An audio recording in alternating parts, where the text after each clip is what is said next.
So there's Commander Jake Morrison, callsign Bulldozer, which should tell you everything you need to know about his approach to delicate situations. He's standing outside the most prestigious diplomatic venue in known space, Harmony Prime's Grand Council chambers, checking his watch and muttering something about traffic being terrible even in zero gravity. Now Jake got his nickname not because he operates heavy machinery, but because subtlety bounces off him like bullets off Superman's chest. This is the guy Earth's finest diplomatic minds chose to represent our entire species at the most important first contact ceremony in human history.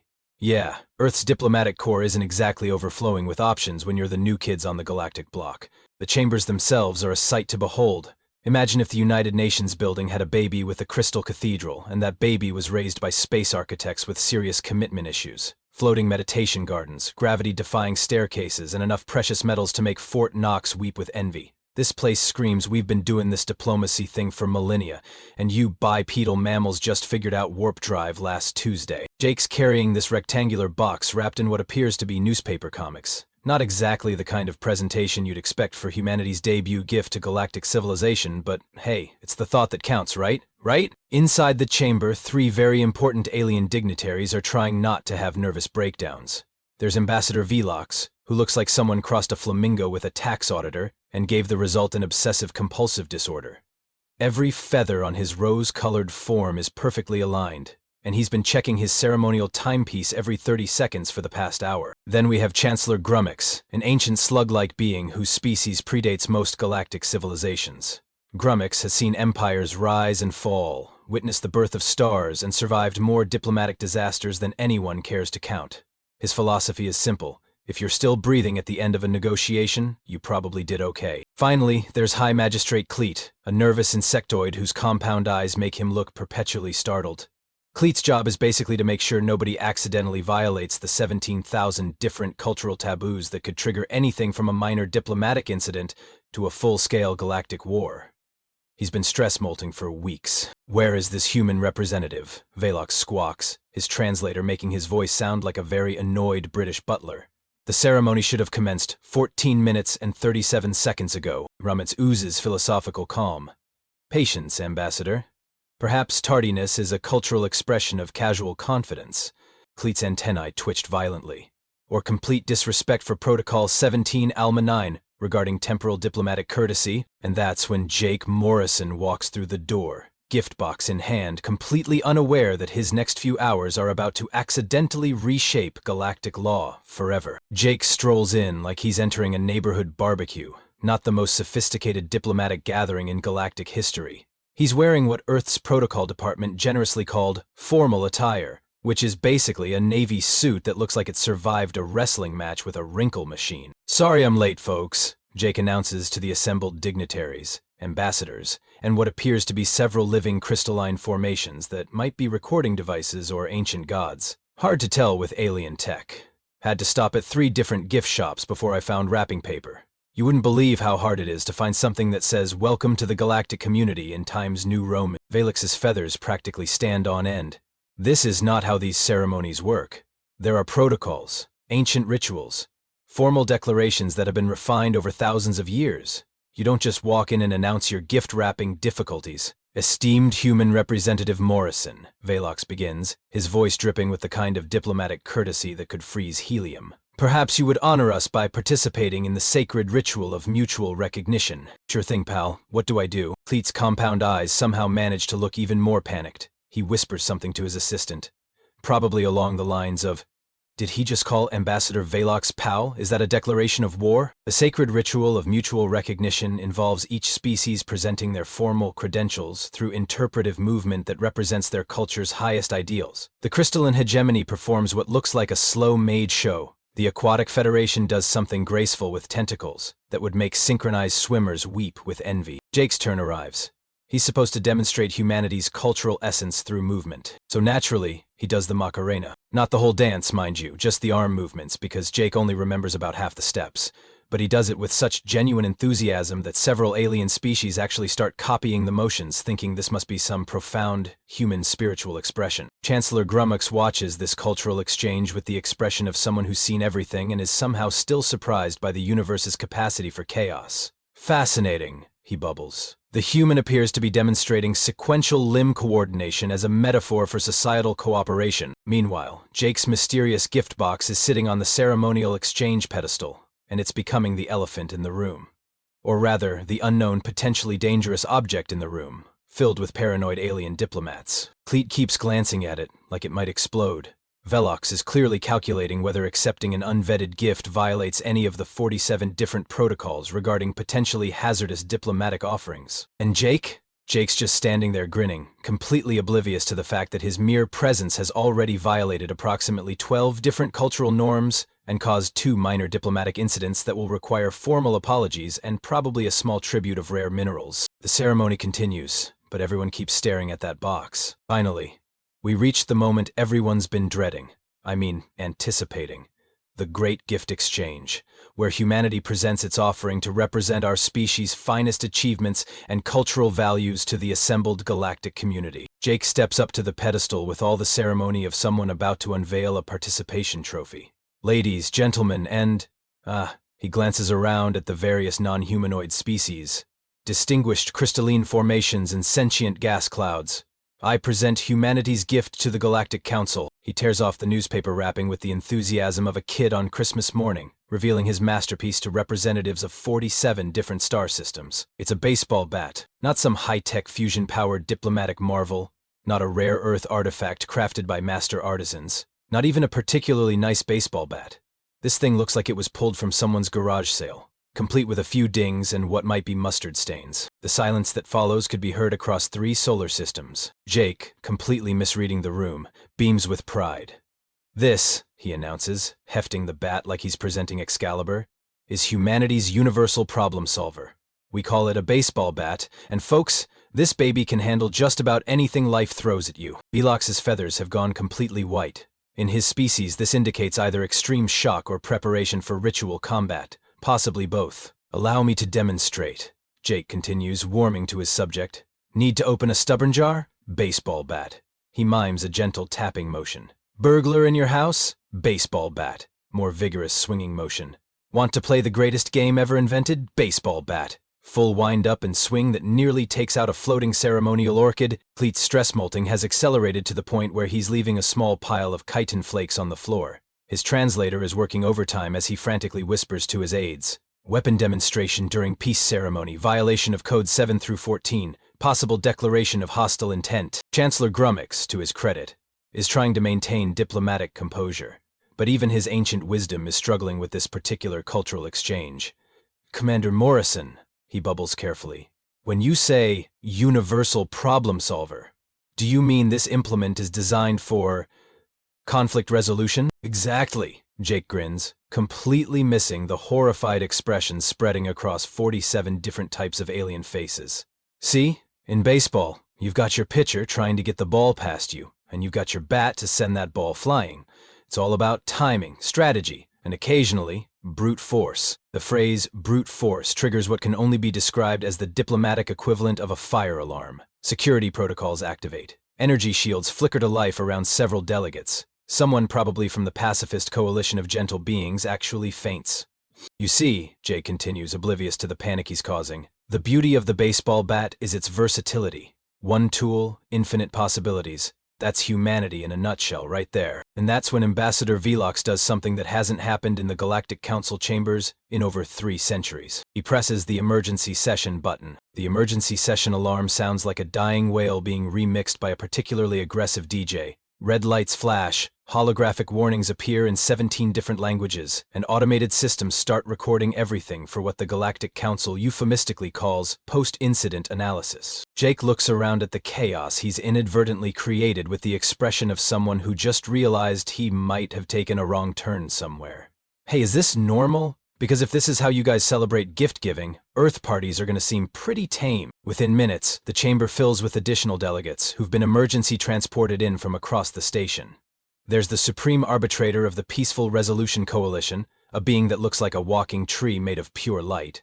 The military advisor from the warrior caste of Rigel, who resembles what would happen if you gave a rhinoceros anger management issues and plasma cannons. Even the usually neutral observer corps has sent representatives, floating orbs that communicate exclusively through color changes and ominous humming. Ambassador Velox has assumed what can only be described as his courtroom posture, which involves puffing up to roughly twice his normal size and speaking in the kind of formal tone usually reserved for war crime tribunals. Esteemed colleagues, Velox begins, his voice now carrying the weight of several millennia of diplomatic precedent.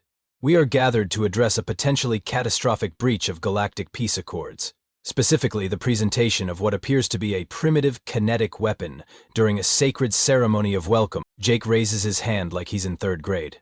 Excuse me, but I think there's been a misunderstanding. Indeed there has, rumbled the Supreme Arbitrator, his voice sounding like wind through ancient forests. Let the record show that the human representative has acknowledged the gravity of his transgression. What? No, I meant, the defendant will remain silent during proceedings, declares the military advisor, whose translator makes him sound like a very angry football coach. Species designation human is hereby under formal investigation for violation of Treaty 77 Alpha regarding the prohibition of weapon gifts. Chancellor Grumix, bless his ancient heart, attempts to inject some sanity into the proceedings. Perhaps we should allow Commander Morrison to explain his cultural context before we assume hostile intent. Cleet, who's now stress-molting so rapidly he's creating his own personal weather system of chitin flakes, pulls up a holographic legal database. Historical precedent analysis indicates that 17 previous civilizations have attempted to normalize warfare through ceremonial weapon presentation. The blaster wars of the Magellanic sector began with a friendly demonstration of plasma technology. This is different, Jake protests, still holding the bat like it might explain itself. It's for baseball, you know, sports, competition, fun. The word competition triggers another wave of concerned murmuring. In the Galactic Council, competition is often considered a precursor to conflict. The Philosophical Coalition of Enlightened Beings once spent 3 years debating whether chess tournaments violated their pacifism treaties. The human speaks of organized competition involving kinetic weaponry, observes the military advisor with what might be grudging respect.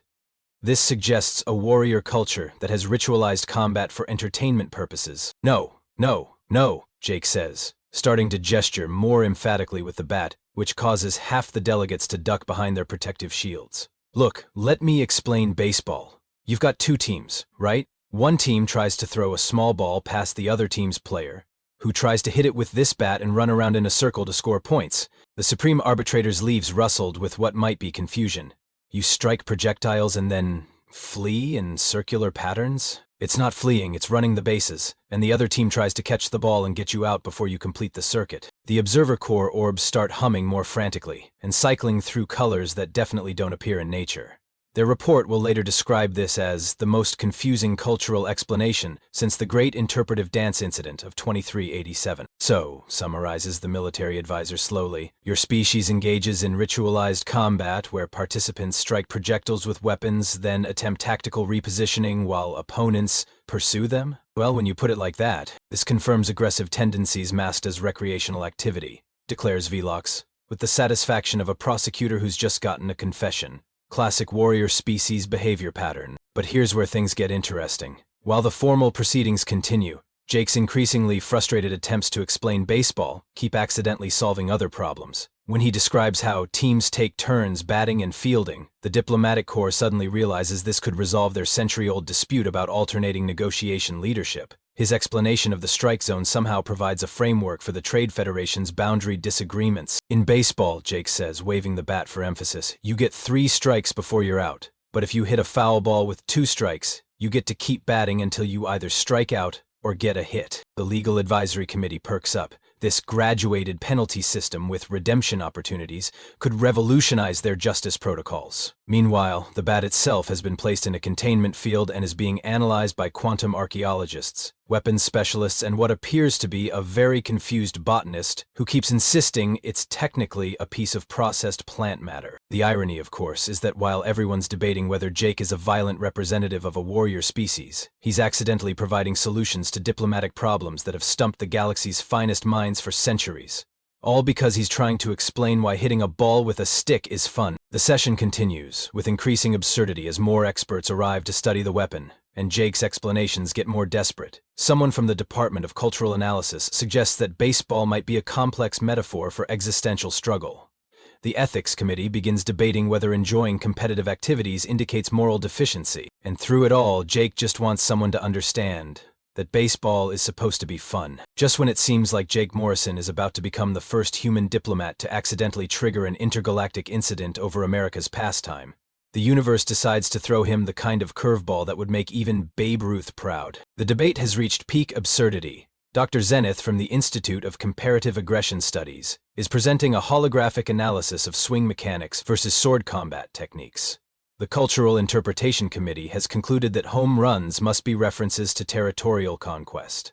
Someone from the Department of Linguistic Analysis is arguing that the term stealing bases proves humans are fundamentally larcenous. Jake stands in the center of this bureaucratic hurricane, still clutching his bat, looking like a man who's just realized that explaining his favorite childhood game might have accidentally made his entire species look like a bunch of weapon-obsessed warmongers. "Look," he says, his voice carrying the desperate edge of someone who's reached the end of his diplomatic rope.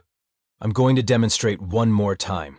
Baseball is about timing, coordination, and that's when the universe's sense of timing kicks in with the precision of a Swiss chronometer and the subtlety of a freight train." The chamber's ancient ceremonial gong, a massive bronze disc that's been hanging over the proceedings for the past 3,000 years, chooses this exact moment to have a catastrophic structural failure.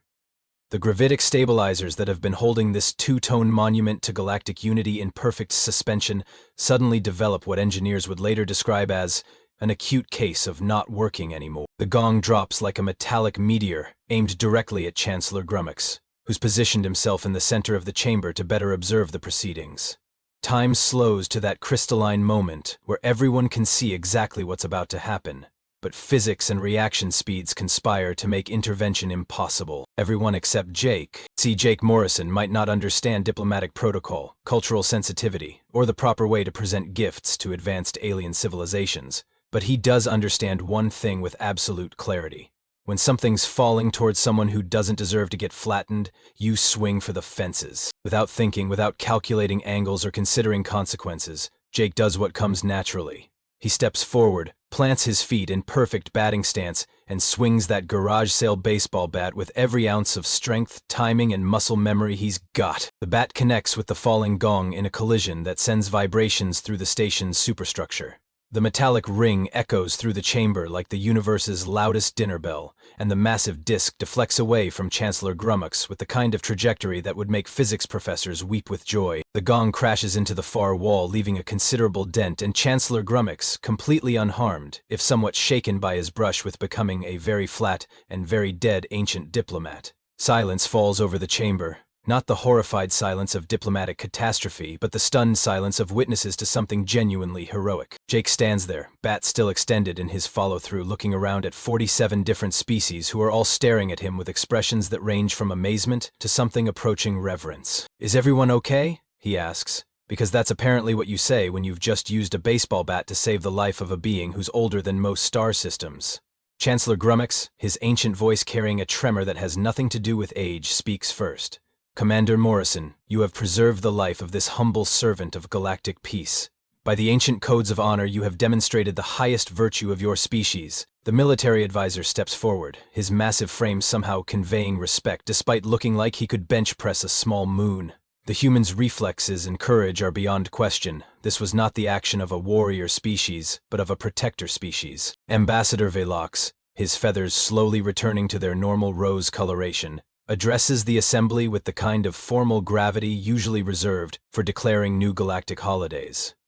"Let the record show that the human representative, when faced with mortal danger to a fellow being, employed his cultural implement not as a weapon of aggression, but as an instrument of preservation."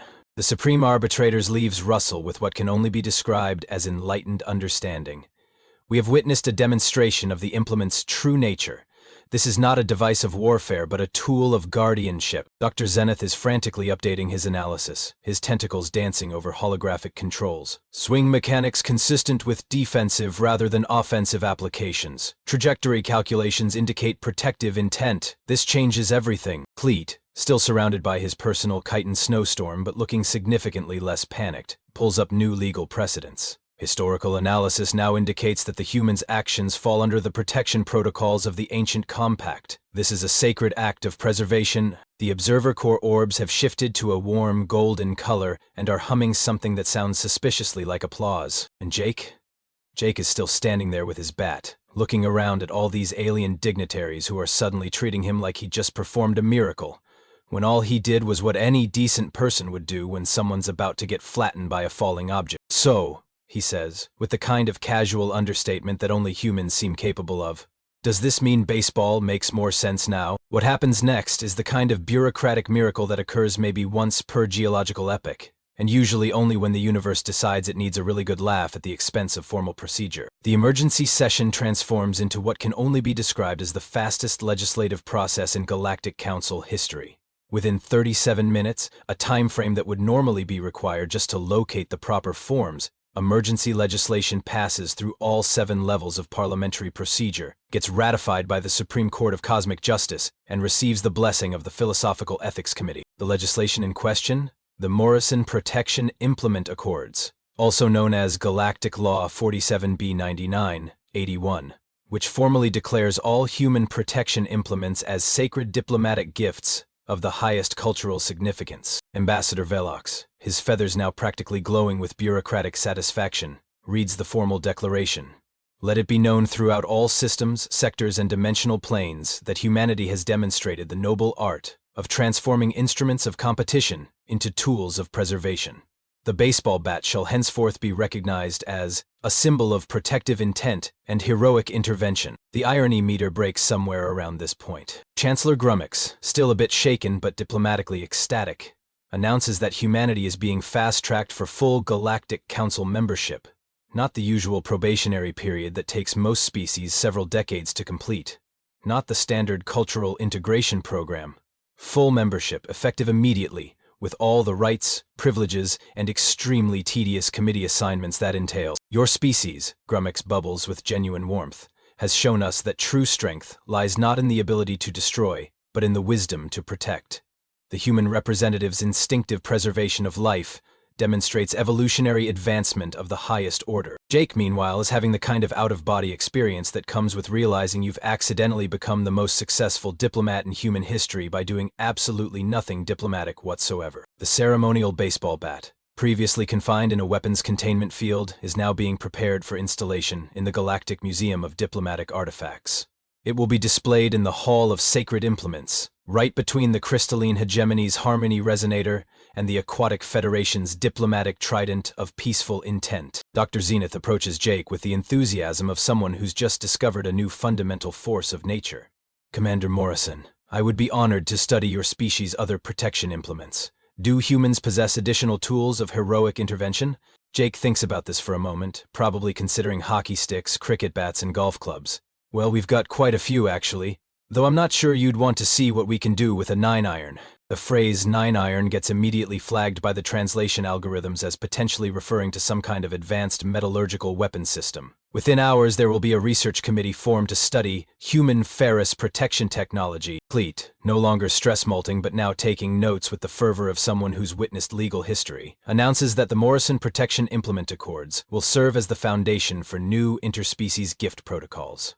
"Never again will protective instruments be misinterpreted as aggressive implements," he declares, his compound eyes somehow managing to look proud. The Observer Corps has shifted to what their color charts classify as deep satisfaction purple, and are humming the galactic equivalent of a victory song. Their official report will describe the day's events as a paradigm shift in diplomatic methodology through unintentional heroism. As the ceremonies wind down and delegates begin filing out to spread the news across their respective star systems, Jake finds himself standing next to the pedestal where his baseball bat started this whole adventure. The newspaper wrapping is still there, comic strips about a cat who hates Mondays providing an oddly appropriate commentary on the day's events. "You know," Jake says to Chancellor Grummax, who's staying close to his new favorite human, "I should probably mention something." "What's that, my heroic friend?" Jake scratches his head with the kind of sheepish expression that suggests he's about to drop another bombshell on galactic civilization. "I don't actually play baseball, never been any good at it. I just grabbed this bat from my neighbor's garage because Earth's diplomatic corps said I needed to bring a gift that represented human culture, and it was the first thing I could think of." Chancellor Grummax stares at him for a long moment, processing this information with the weight of someone who's just realized that the most significant diplomatic breakthrough in galactic history was based on a complete accident. Then he starts laughing, not the polite diplomatic chuckle that usually passes for humor in formal settings, but the kind of deep, genuine laughter that comes from recognizing the universe's infinite capacity for irony. "Commander Morrison," he says between chuckles, "you have just proven that the greatest diplomatic achievements often come not from careful planning, but from simply being decent beings who act with good hearts when the moment demands it." And that's how Jake Bulldozer Morrison, a man who couldn't diplomatically order coffee without causing an international incident, accidentally became the most celebrated ambassador in human history. His neighbor's garage sale baseball bat is now enshrined as a sacred artifact. Humanity's reputation as a species of noble protectors is built entirely on a misunderstanding and 30 seconds of decent reflexes. The best part? Jake's diplomatic success is so complete that Earth's government decides to send him on a goodwill tour of allied systems. His next assignment involves introducing golf to a species of sentient mathematics professors. The universe apparently has a sense of humor after all.